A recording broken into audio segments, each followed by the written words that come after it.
people, my beautifuls, my pretties, my pretties.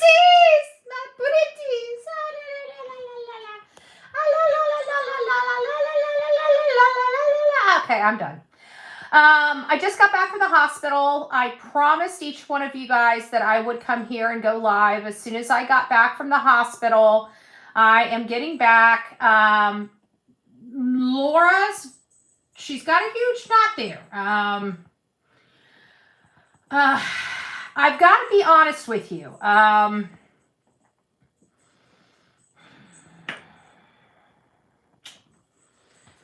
Oh, yes, I turned on subscribers for 20 minutes. Subscribers for 20 minutes. Okay, so getting back to Laura, I went to the hospital. I didn't realize the hospital is much different this day and age than it once was. Okay, did not know that.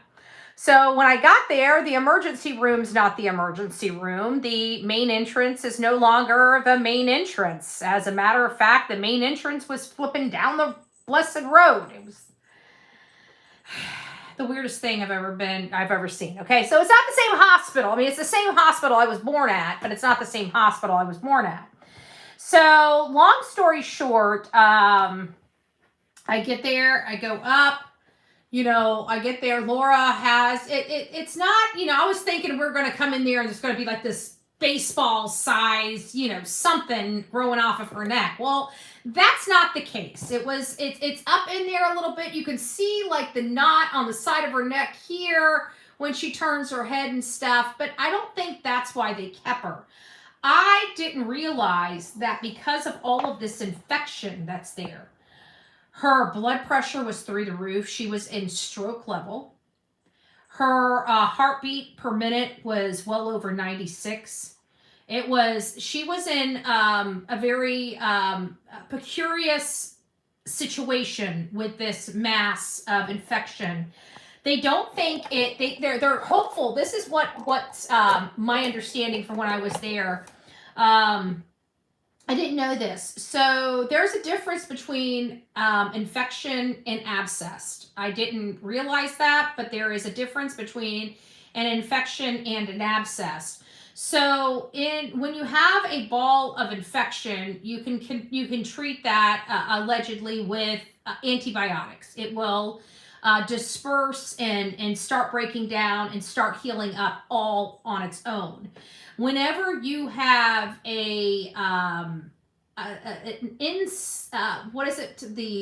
abscess, whenever you have an abscess, it doesn't go away on its own.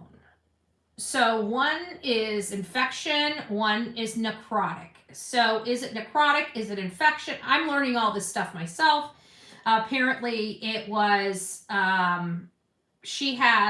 they haven't determined what she has because it was so inflamed and so infected. All they can do is give her antibiotics until some of the swelling goes down so they know what they're working with. They can't do anything with her. So she's just basically sitting at the hospital, in the hospital bed, just waiting for her blood pressure and other things to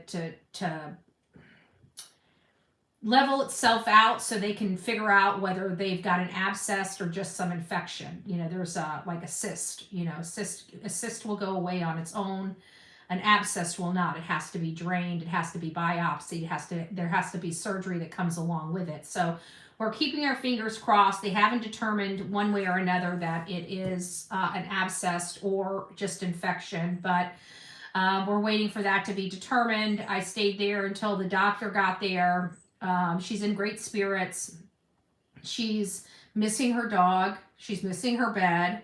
Obviously the family's had to take up steps as far as, the grandchildren have to still get to go to school. She's in the hospital.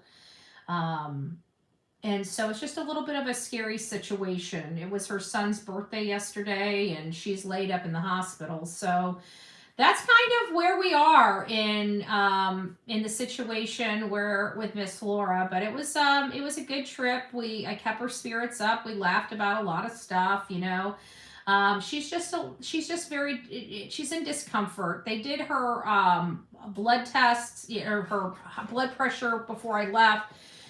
Good blood pressure. She had great blood pressure before I left. Much different. Like she was, I think they said 200 over 119, or maybe it was 219 over 112 or something. It was some crazy numbers. Like she was in, damn borderline stroke. You know what I'm saying? She was borderline stroke.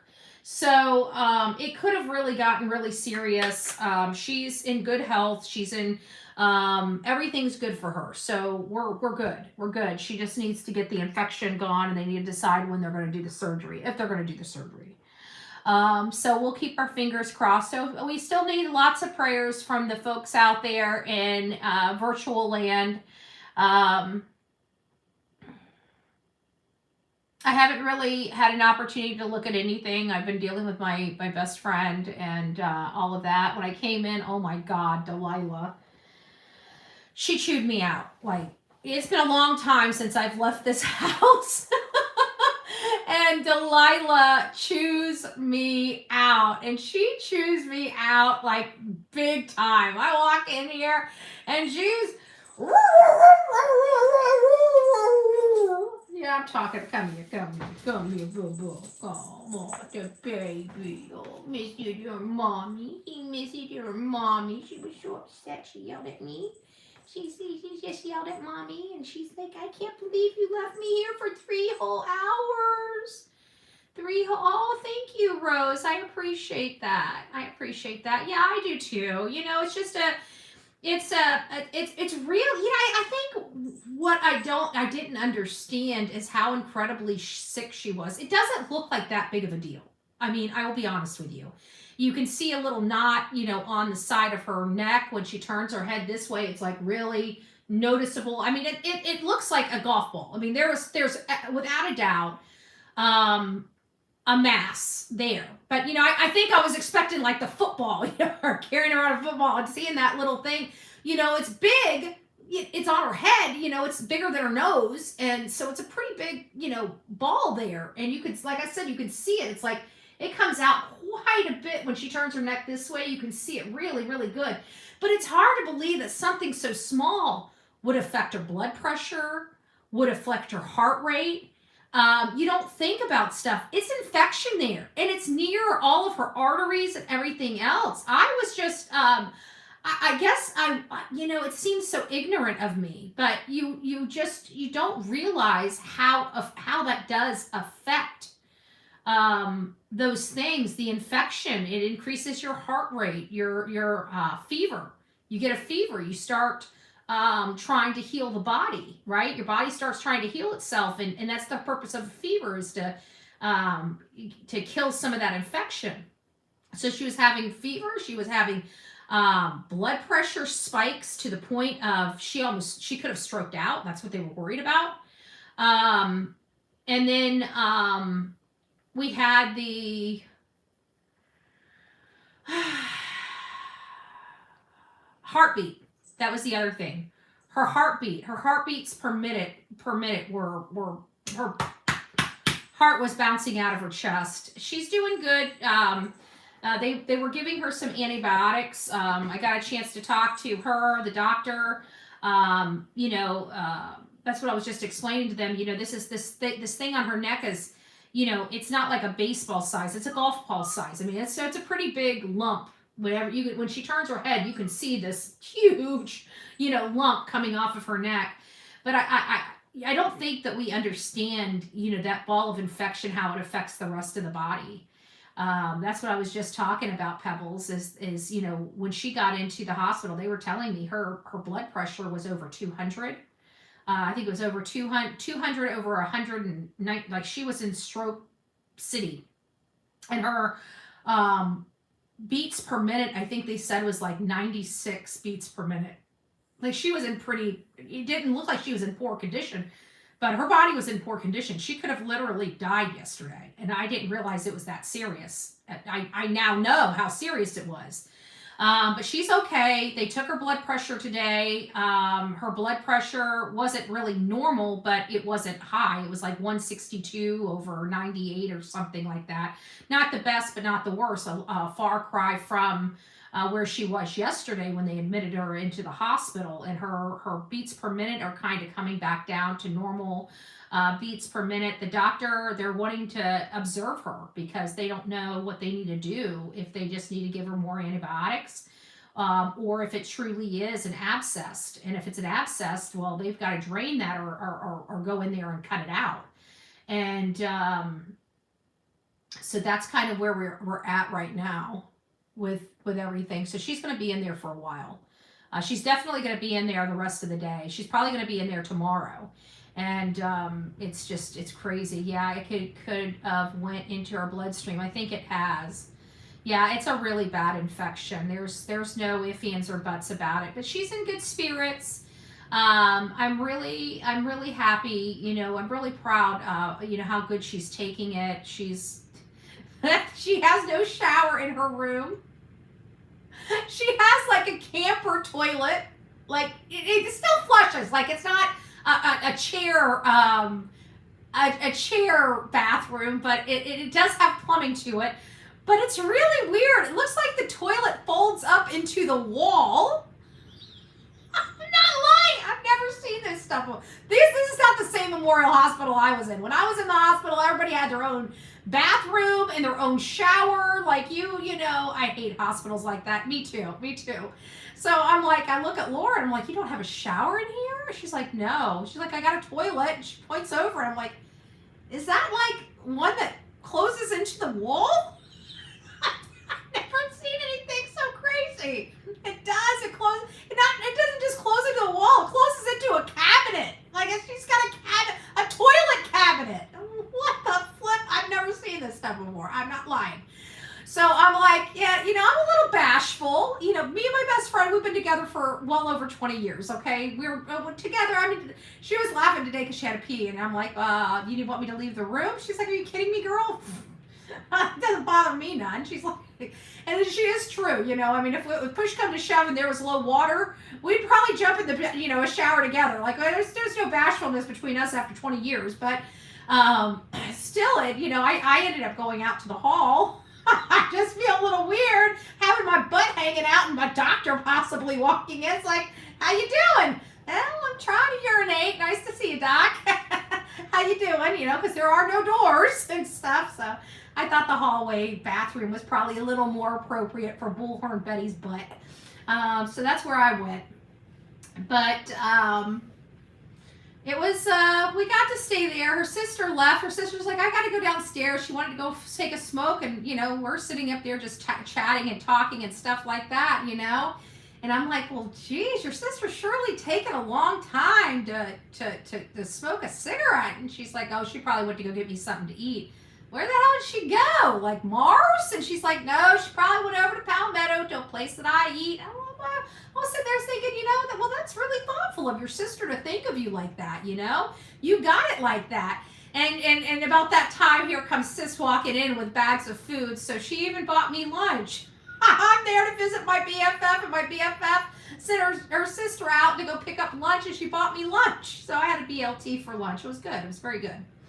So that was kind of the trip. Laura's doing good. She's doing good. She's in good spirits. Again, I didn't realize how severe it was. She's in a lot better condition today than she was yesterday. I didn't realize that she could have died. I did not know it was that serious, folks. I'm just telling you, I did not know. I found that out all today. Like, you know, she could have stroked out yesterday. Her blood pressure wasn't right. Her heartbeat, her heart was racing. It was like ready to pump out of her chest. I find this out all today. So I guess we're a lot luckier than we originally thought we would be. So I'm very happy about that. Because I got to tell you, with the way things are going, if something happened to my BFF, I think I would, I'd lose my shit. I think you guys would watch me lose my shit. I think I would be on YouTube losing my shit. You know, I really do.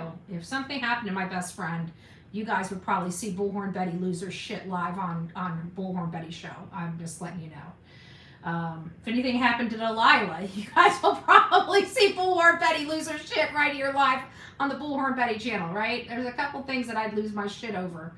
My mama, my baby, and my BFF, right? There she is. Look at her. Look at her. She's like, I just want to be with my mommy. My mommy left me for 3 hours. She's a horrible mom, you guys. She's horrible. She left me for 3 hours. Oh, the real me too. It's been a long time since Delilah yelled at me. Like a really long time. You've heard her. And the only reason why I'm telling you this because you've heard her yell before. She yelled at me. I came in from Laura's and she was screaming at me. I mean, she was screaming. She was mad.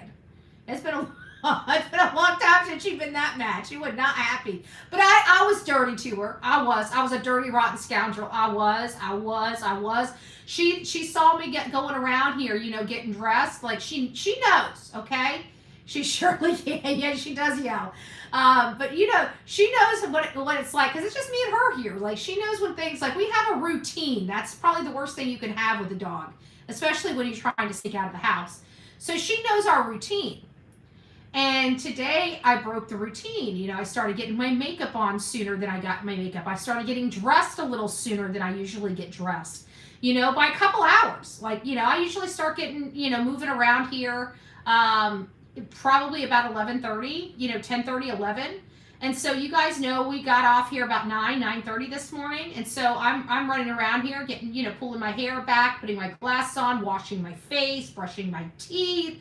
And she's observing all this. So she's following me around,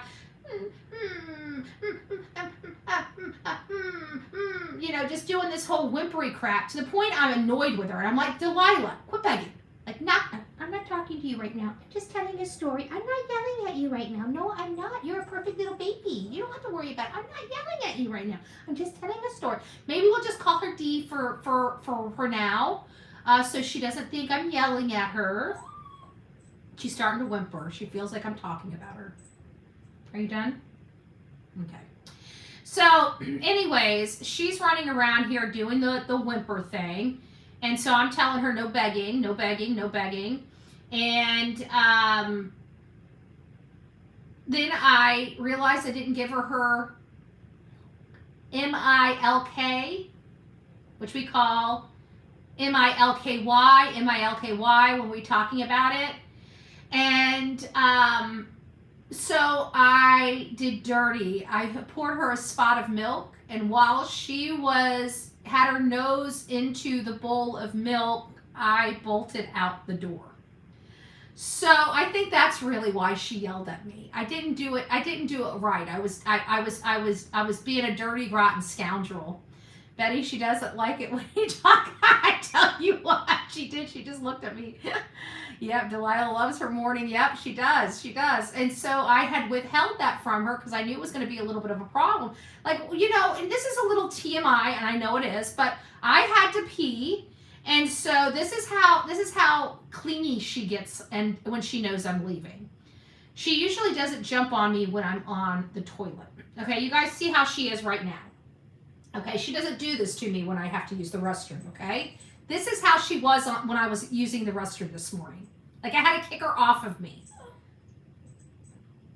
I'm so sorry for moving you. Excuse me, we cannot move her an inch. She wants to clingy. She's clingy. She's clingy McGee. Clingy McGee. All right, we'll just get you up a little bit further so everybody can watch you. So they can watch your attitude. Yep, I think they need to see your attitude because you're just a little bit of bossy here. She's like, Mom, I'm just chilling.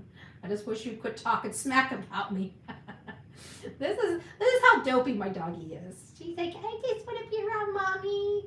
I don't care how I have to be around her just as long as I'm around her. Don't mess with me and my mommy. I remember the real me too had her. I had to go to see an attorney. And so she was watching Delilah, and when Delilah saw me leave, she started crying. Like real that's what the real me too says. She's like, she was crying.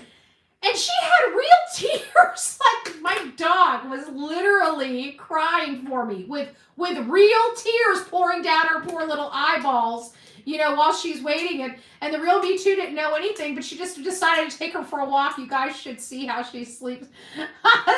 Betty was sleeping and she was climbing on top of her head. She loves hiding she does love hiding under the blankets. Yes. She's definitely, don't forget the side. Like when I'm on my back, she walks on my back too, right? I wish she was, I don't mind the back. Like the back I actually enjoy. I wish she was a little bit heavier. And if she was just a little bit heavier and she got up on those shoulder, I would just let her just stay right there and just need. Just the thought of her being a little bit heavier doing that. It's already loosening up my shoulders. It's already loosening up my shoulders. She was crying and I had to get out of the car and walk her. That's what it was. He had to walk her. Yeah. Those times. We'll have more of them. They're always sad because we're always out there for, usually when we all get together, it's usually over a missing kid, it's sad.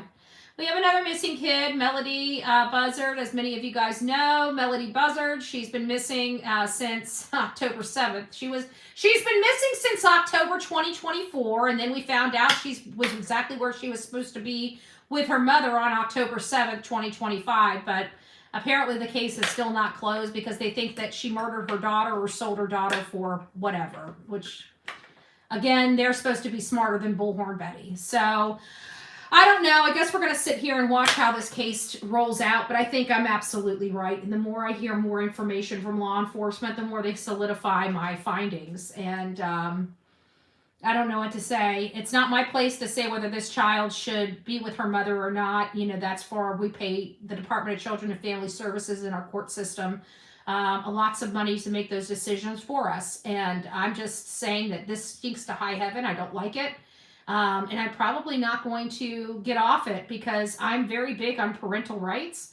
And I'm much bigger on government acting within the confines of the law. I cannot stand when they act color outside of those lines for justice, right? For the truth. Because if you're willing to go outside of the lines for anything, then you're willing to go outside of the lines for anything.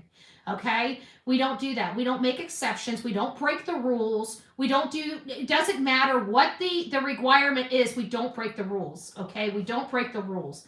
And I'm sorry. This is all, I'm not comfortable with any of this. And people may want to justify it. And you guys can justify the crap out of it. But I'm a law and order chick. And when our law enforcement is not acting, they're just as criminal as the criminals they lock up. I'm sorry. They're required to follow the law just like the rest of us are. And I'm going to keep saying that. Because you know what?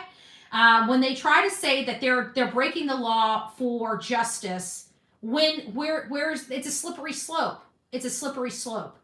And I feel like that's where we're at, is in this slippery slope with Melodee Buzzard. Do I believe she needs to be produced? I do.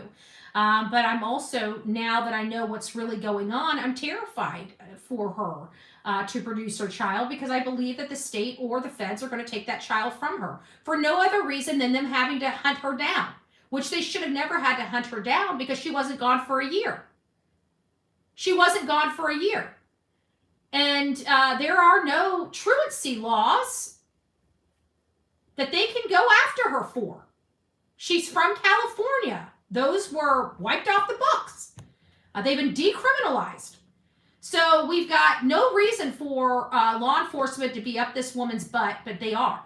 And no matter how we feel about, how sneaky it was for her, but she thought somebody was about to come take her kid.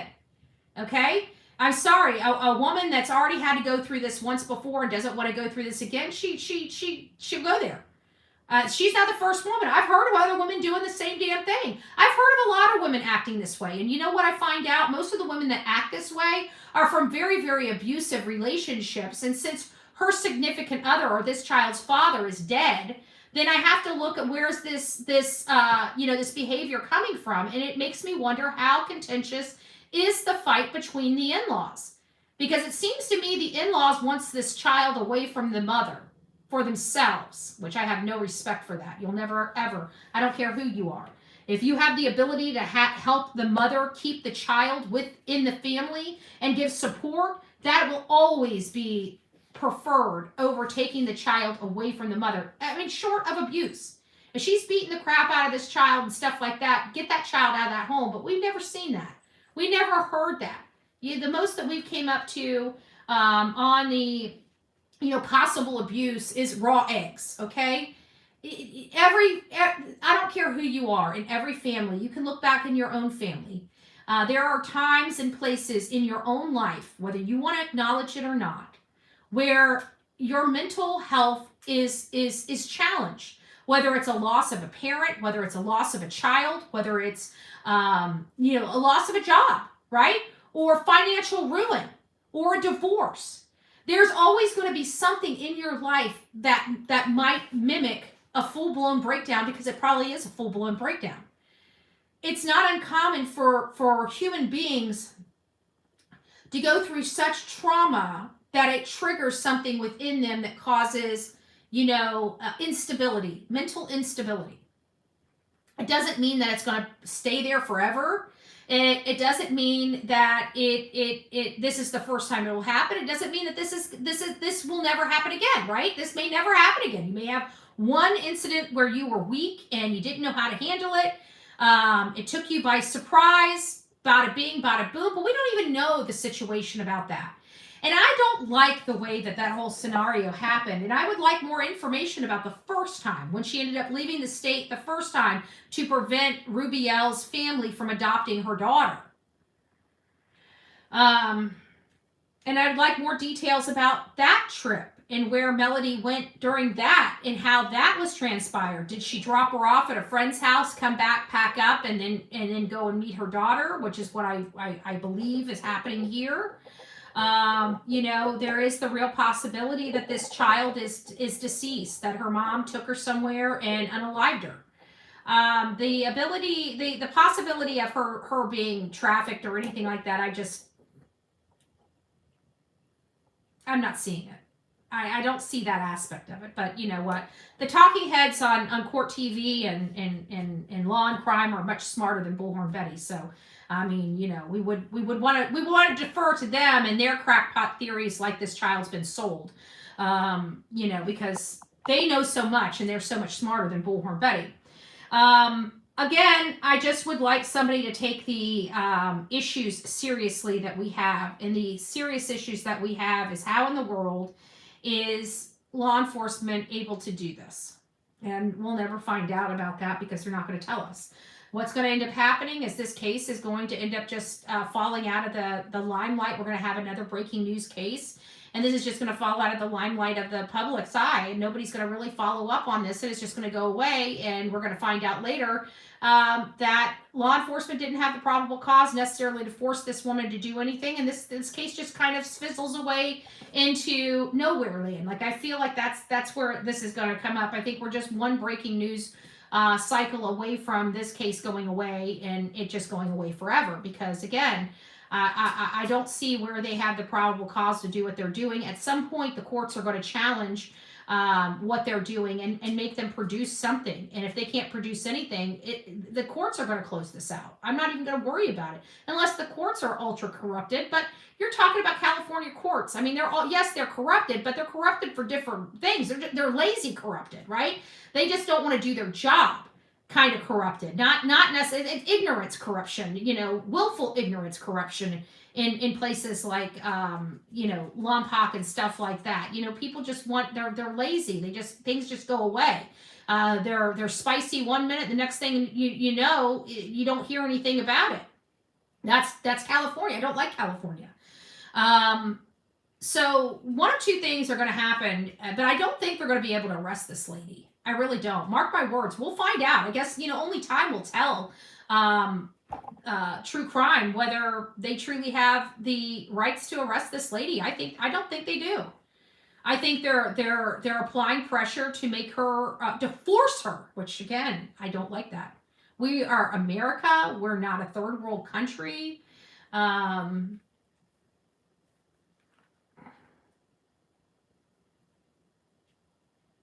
don't know. I don't know what else to say other than that. All right, guys. well, that's this story with Laura. She's doing better. They're not going to be, if they're going to be performing surgery, it's going to be later tonight or sometime tomorrow. They're just waiting for the infection to reduce to find out if it's an abscess or if it's just infection. And they haven't been able to tell. They said it gave a little bit. So if it gave a little bit, then that's positive. So hopefully that's where we're at with that. But it kept getting, Laura had described it inflaming and then reducing multiple times over the last year and a half. And then this time it just inflamed and never went away again, you know? So I think that's kind of, you know, what we're dealing with here. You know, I think she should have had it addressed a lot longer, you know, a lot sooner than she has in the past. But either way, she's getting it addressed now. They did a CT of her head. They did see a mass there with an extreme amount of infection around it. And to the point that they thought it was going to be much more serious. They had the surgeon come right up last night. And then after the surgeon saw it and saw the mass, he wanted to give it about 24 hours to start reducing and get some of that infection off. And then once they get an opportunity to see what they're dealing with, they'll make a decision on whether they're just going to pump her with antibiotics and send her home, or whether they're going to do surgery and remove the mass and biopsy it to find out what it is. So only time will tell, but we're just going to see, you know, hopefully you guys still pray. I know we have a lot of prayers going around for a bunch of people, but if you guys could think about Laura, throw Laura in some of those prayers, I greatly appreciate it. I do appreciate you guys being very concerned about my BFF. I know you guys don't know who she is or see her, but I can promise you she's a very important person in my life. I love her dearly. I've known her for a long time. We've been through a lot of ups and downs.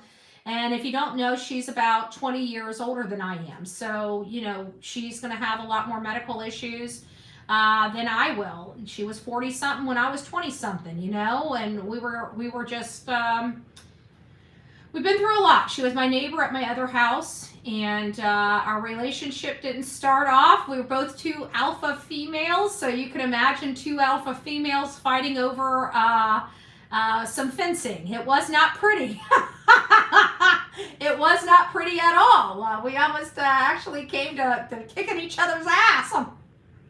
That's kind of how the best friends always work, doesn't it? You always, you find somebody, you're ready to kick their ass, and it's like, I kind of like you. Well, I kind of like you too, you broad. You want to be my friend? Sure. You sound like a cool cat. I kind of like your style, you know?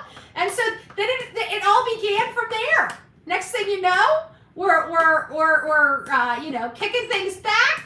About a year later, we decided to take a month-long vacation in her living room, and Pop was like, "Are you going to ever go home?" We moved a mattress in her living room, and we sat there and watched TV for a month.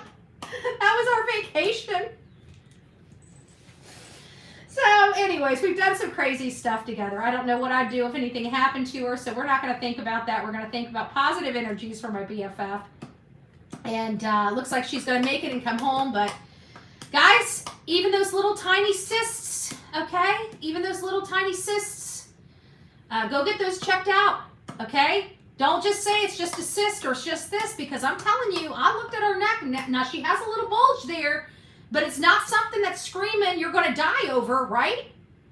Well, I'm sorry, but that bulge, that little bulge that's on her neck that looks like the size of a golf ball, almost put her in a stroke, okay? So I just want to I did not know it was that serious. Again, I just want to stress this to everybody out there, because I know a lot of us, you know, if I saw that, I would probably be the same way, waiting to go to the doctor, just a regular doctor, to find out what's wrong. It could have killed her.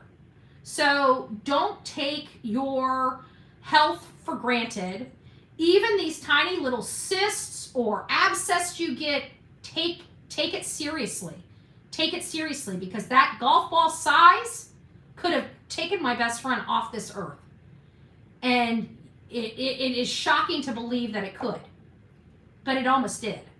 And, you know, think about it. Nobody is admitted to a hospital this day and age. She's not only was admitted last night, but she's most likely going to have to stay tonight as well. It's serious, okay? So I had to have abscess removed a few months ago. My blood pressure very high. I ran to the ER. I knew it was good. Yes. Yep. I didn't realize that infection does that. That's how your uncle died. Oh, I'm sorry to hear that. I didn't know, and that's one of the reasons why we come here and talk about a bunch of stuff, because, we all have different experiences. Think about it. I'm ignorant to this. If I had an abscess, would I run straight to a doctor? Hell no. Like, I gotta be half dead, right? So just if something like that happens, guys, think of your blood pressure, because that's the least thing I ever think about is my blood pressure, my heartbeat. I don't consider infections affecting those things, but it does. So if you're having an infection and you're fighting going to the doctor, where your body's telling you need to go to the doctor, check your blood pressure, because if your blood pressure is out of control, take your ass to the hospital immediately. It literally could be life and death, and you don't even know it. You go to sleep, you stroke out, and you don't even know you're dead. You just don't wake up. So take everything very, very seriously. An infection is an infection. Don't just disregard it. Okay? Just don't disregard it. So anyways, I wanted to tell you guys my story. I wanted to tell you what we did. I wanted to tell you a little about, I know you guys were worried about Laura. Laura's doing good. Looks like her blood pressure is not in normal ranges, but it's damn good compared to what it was yesterday. So we celebrated, and she's already getting antsy. She wants her pups. She's got dogs too, and she's got a whole household, that takes care of things when she's down, but it still doesn't change the fact she wants her dogs, and she's got to stay in a strange hospital. Now, mind you, this is the same hospital that Pop went into and never walked out of. So she's already having, PTSD from that. She never wanted to walk back in that hospital ever again in her life. And here she is inside that hospital, admitted in the hospital. So she's, all the way around, no matter how you're looking at this whole story, all the way around, she's not doing very well. But she's keeping her spirits up. She was in a happy mood, and she's very blessed, and she tells people how blessed she is. So that's all we can hope for right now. It's a good day, the way I look at it. So I thank you all for being concerned. You need to be, and you don't have to be. So I'm really appreciated that you guys are, because she's super important to me. So anyways, guys, I will see you later. Talk to you guys soon. We'll be back on later this afternoon once I get a story to run. I'm tired of talking about Melodee. I feel like, unless law enforcement is willing to give us some real information on this case, I feel like they're just playing with us, trying to use us to apply pressure to this woman, and I'm not playing their game. If this child truly is in danger, I'll jump back in and start fighting for this child. But we've got people that are really in danger out there that really do need our help and need the time on. What? Come here. Come. You don't have to cry over there be by yourself. Come on. Come. You can get it. Oh, come. Oh, come here. Come. Hey, thank you for that. But what are you all upset for? Huh? What are you all upset for? Why are you over there crying? Why are you over there crying? Oh, I need a baby. You need a baby.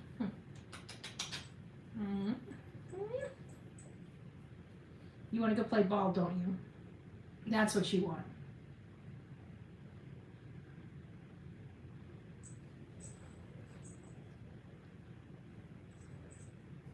She's like, I'm trying to find a place to jump. I want to go play ball. That's what she wants. She wants to go play ball. We haven't played ball today. All right, let me go play ball with her. We'll be back and talk about a case. I don't know. I'm just, Melodee. I don't like feeling like I'm being used by law enforcement to apply pressure to a mother that they don't have the probable cause to apply pressure to her. That they're using the public to do it.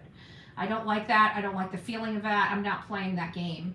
We'll monitor the situation. If things change, or I feel like the mother killed her kid or sold her kid, we'll definitely readdress this as a true crime case. But right now, I feel like we're dealing with a custody issue where the state, thinks that they're the father of this child, and I'm not playing the game. So And then, of course, we have Kada Scott, which is pretty much, I mean, the case is still going on. They're not really releasing any information. There has been no information released on Keon King in almost 2 weeks. So we're going to have to, thank you, TDD, and I appreciate that. So we're going to have to figure out what other case we're going to start covering. I think I actually might, I did find my content on Michael Monkey Vaughn. I've got that and I've cataloged it properly. So we've got I found the content, so that's good. The interviews, everything, I found it all. So I haven't looked at the stuff or pulled it up or reviewed any of the stuff since the last time that we covered the case way back in 2022. So it'll be kind of interesting. I think I may end up doing that while we're on the channel together tonight. I also have the raw interview with Brandy Neal that I did. So we do have some content on Michael Monkey Vaughn, and I've got to find the content of where I went back. It was back with the Idaho 4, so I got to remember where that content is. I think that was on my Apple phone, so I think that would be on my big box or my little orange box. But I do have Michael Monkey, where I was out in front of the Wandra house. So I've got to find that, and then after that, that is my file. That is my content for Michael Monkey Vaughn. So we'll end up going to that. Now, with Sebastian Rogers' case, you know, we're going to have to sit and talk about that case as well, because I feel like in many cases we're still trying to just point out and show the world that Chris and Katie are responsible, that Katie, you know, obviously did something to her son, and they've been trying to cover that up ever since. It's getting to the point where we're recycling a lot of the same information. We know, we have an idea of what happened. You know, we may not be able to say specifically whether, you know, he may have lost his life to a gunshot wound, strangulation, or something like that. I think the majority of the population believes he's deceased. I think the majority of the population believes that his mother is responsible, and I believe the majority of the population believes Chris Proudfoot is responsible for helping her cover up the crime. You know, I think the case is done. Okay, the conclusion has been made. The conclusion has been made by social media. The social media, and it's not just social. It's everybody. Social media consists of millions of people. Okay, and it's the will of social media, and I think that the conclusion has already been said. You know, we know Katie is responsible for whatever happened. For me, I believe Sebastian is deceased. I think the evidence proves that Sebastian is deceased. We're about to come up on 2 years and nobody has heard from him. He hasn't been on social media. He hasn't reached out to his father. He hasn't reached out to anybody. There's no charges on mommy or stepdaddy's accounts that shows any payments going to anybody. You know, the boy's deceased. The boy's deceased, and it's a hard pill to swallow, and I get that. But it's time to start talking about reality of these cases. You know, the sugarcoating of things has got to go to the wayside. Sebastian Rogers is most likely deceased, and he's most likely deceased at the hands of his mother. He went into a house with his mother and never left that house with his mother. The mother woke up and played this game of my son was missing. He must have ran away from home.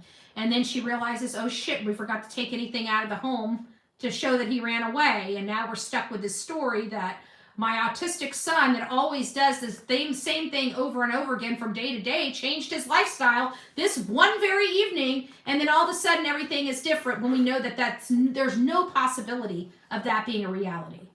We know that autistic kids thrive with the same structure.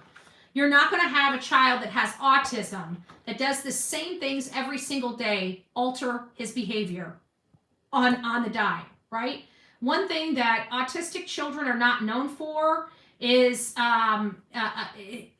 what's the word I'm looking for? When you do things unexpectedly, you know, they just don't do things unexpectedly. They thrive in consistency, the same thing, repetition over and over again. So that means if a child is accustomed to putting on his shoes every morning before he walks out of the house, that autistic child is not going to walk out of the house without putting shoes on. Sporadical. They just don't do that, right? We know that because the majority of the people in my chat, believe it or not, have either autistic children or have friends spontaneous. Thank you, Stephanie. Or whatever the case may be. In my opinion, that is the red flag, you know, and they let people believe that he was attracted to water. You know, they let them believe that. They didn't stop them. Oh, well, hello, Alabama. It's nice to see you, Ann. Welcome aboard. Good morning, afternoon. Excuse me. Good afternoon. If you're a little further west, I might be saying good morning still, but you're not.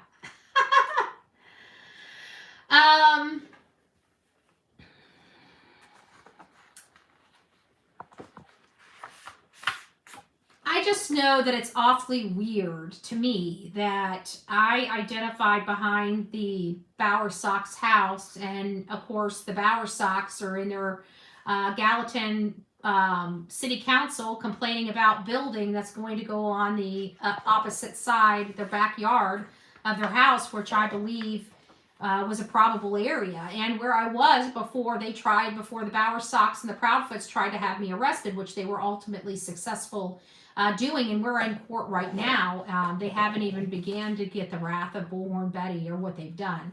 They haven't had to deal with the consequences of their actions yet. But I promise you, they will. And I promise you, by the time I'm done with them, the last thing that they'll ever want to do ever again is threaten somebody with a protective order. By the time I'm done with them, anybody says OP or PO, they're going to be running the other way. Just saying. I have an autistic grandson. Myself and all of it's about Sebastian breaks my heart. It does. It breaks everybody's heart. Let's be honest. This is a boy that, you know, came in the world fighting for his life. He had a chromosome deletion issue. You know, he had a hard time sleeping as a baby. His father was responsible for taking care of him. His mother ran off and went to the Navy, so she didn't have to deal with him. You know, it's been a fight. And I truly believe the only reason why Katie wanted to have Sebastian was to hurt Seth and to get better housing while she was in the military. I truly believe it was just like that. I don't think she really, she had such a horrible mother that did such terrible things to her as such a young child. I don't think she understood what a mother was or ever. I think that motherhood and maternal instinct was distorted for her at such a young age. I don't think she ever got it. I really don't. Katie just not a very maternal mom to me, you know. It's not, you know, when I look at her, I see crazy. You know, I don't like redheads anyways. No offense to my beautiful redheads, but you guys are crazy. And if you're a redhead, you probably joke about it because you know I'm being truthful. Redheads are crazy. You guys are some crazy broads. I'm just saying. Just say it, right? You guys are wild, and you guys are a little wiry. I'm just saying. Prove me wrong. I know we got some redheads up in here. I know we got some redheads up in here. Don't be playing with Betty. Don't get it twisted. I'm just saying. Don't be getting it twisted. And she, you know, in addition to all the crap that she went through as a child, she's also a redhead. Okay, she's got the crazy. Okay, she's a little crazy. All right, I'm Irish. I'm close to it. Okay, I got a little crazy. I got a pocket full of crazy I can pull out at any point in time. You guys know it. Okay, so I own my little pocket of crazy too. I'm just saying, redheads. I was lucky. I got the blonde hair, right? I can't put ash in my hair because my hair will be orange. Why? Because I got red highlights. Why? Because I got Irish in me. Why? Because I'm a redhead that's blonde naturally. I'm a little crazy too, is all I'm trying to point out. That's all I'm saying over here. No, she's a crazy broad. But all satire aside, she had a lot of pressure. I mean, if we look at this case realistically, it's not a crazy theory to have. The mom was going through a lot. Katie was going through a lot. She had already been through a lot her entire life, right? And she also used those things to kind of advance her position or make people feel, because she was very manipulative as a teenager as well. I learned a lot about Katie throughout all of this. But at the end of the day, she's crazy. Okay, she's got problems. She's got some major mental problems from her upbringing. Which many of you guys can understand, being AR'd at 5 years old by your own mother. I mean, it makes you, it does something to your brain. But she also had a poor example of a mother, and that distorted, her parental upbringing of how she was going to be a parent, and it explains why she could have a child that was injured, or not injured, but has some type of birth defects or autism, behavioral mental health, or some other things going on with him. He had a chromosome deletion as well, which I would consider medical, because it's neuro. So he had a lot of different things going on with him, and she took off. She didn't want to stay home with him and be mother to her ailing child. She wanted to run off to the Navy and leave her husband to do that, and that's what Seth did. And then when that soured, she wanted to hurt him, and I truly believe if she could have had the nice pad without the child, she would have given him the child. Katie's a very self-absorbed, materialistic woman. She would literally hurt her own child to maintain her lifestyle. And I truly believe that's what it was, because Chris gave her the ultimatum. Chris was not coming home because he wanted Katie to feel what it was like not to have him in her life, not him taking care of the house or doing this or doing that. He was trying to punish Katie so Katie could, to make the decision a little easier. I just don't think he expected Katie to go off and just lose her shit and kill him. I think he thought that she was going to send him to a home or do something like that. And then it's like, she calls Chris up and says, he's dead. And Chris is like, well, shit, And Chris is probably feeling guilty that this is his fault as well. And that's how she's able to manipulate him into all of this, because he gave her the ultimatum, and this is what she did with the ultimatum. I truly believe that that's more in line with what happened with Sebastian Rogers than any other option we have. And again, it's just a theory of mine. It's a theory that appears to have some water. It holds water. So we'll see how that works out. But that's truly what I believe. And I truly believe when Chris disappeared for the 24 hours, I think he, in all fairness, and this is going to be hard for you guys, but the people know, because I've told them this for over a year. I believe that Sebastian has been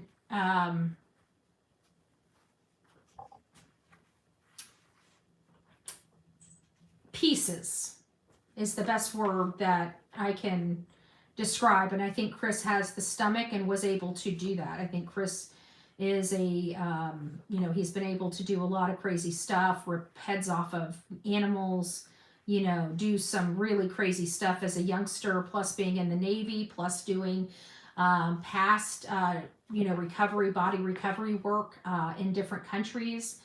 He's got the stomach for dismemberment. He's got the stomach for that type of, because there's just something, it seems like after that 24 hours, he came back very confident that nobody would ever find Sebastian Rogers again. And there's only one way that I know that somebody's never going to find somebody again.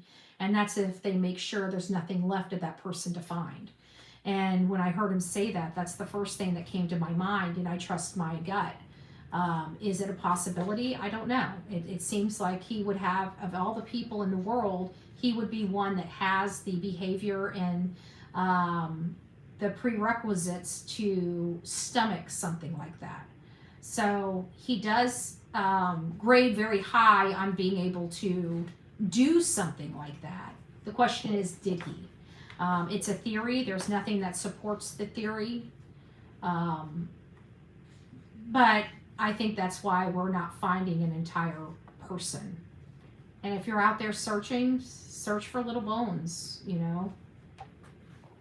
Just saying. Just saying. All right, guys, I got to take Delilah out and play ball with her. She hasn't played ball all day, and it's already 2 o'clock in the afternoon. So we'll chat about this soon. Maybe we'll have a conversation more, diving into the Sebastian Rogers case and having a frank conversation about my theories with it. If it's something that bothers you, maybe that would be something you guys would want to sit out of. But, you know, we do need to start looking at the maps. We're going to have an opportunity to be working with the United Cajun Navy and getting back out there to search for Sebastian. So we need to have some ideas of where to search. Anyways, rock it out, your coffee beans out. We'll see you soon.